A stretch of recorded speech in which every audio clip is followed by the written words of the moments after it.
Panguva ino izvonzi Zimbabwe maonero nyasha oya zvinzi it is the time we put sense into ED by rescuing him from the clutches of Zvigananda. Panguva ino hazvipere mushe. Panguva ine vanhu vobuda pasocial media mapolitical commentators vachiti muri Zimbabwe chete munobetsera mutungamiri wenyika muri kuona kuti akakipchwa nezvigananda ende munomiririra aiwa munoratidzira muHarare CBD munodemonstrata kuti aiwa mubvise maoko ezvigananda. Saka pana mashoko ari kubuda panguva ino ari kuonekwa kunzi panguva ino macitizens they are affirming aiwa nageza panguva ino nokuda kweprotest yaaronga musi 17 kwa subscribe or like on the bell icon. Kana mjata mudanyira chiti state capture and corruption has become the very blueprint of Emerson Mnangagwa's rule. One is left wondering, how could a man with educated children allow himself to be so vulnerable to exploitation?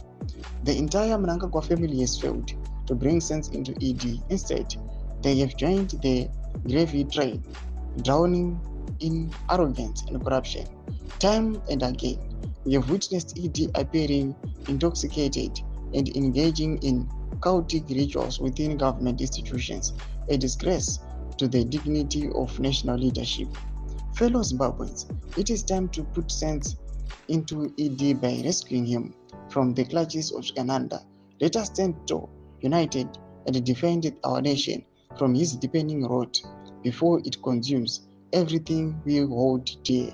Thomas Kwatokwana Kirina Mjata chiti aiwa garini keZimbabwe ngatiuyei in numbers. Panguva ino ngatiuyei mavoices edu anzwikwe kuti tisati pane a certain type of people vanoenda vachino petitiona kana vachinoratidzira vamwe vasiro vakazvivharira. Munhu wese andei as a unit.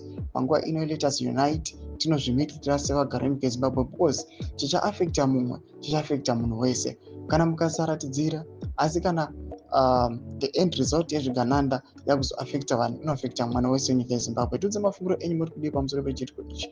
Yangu section yedu nzwa mafunguro enyu. So subscribe or like, hit on the bell icon.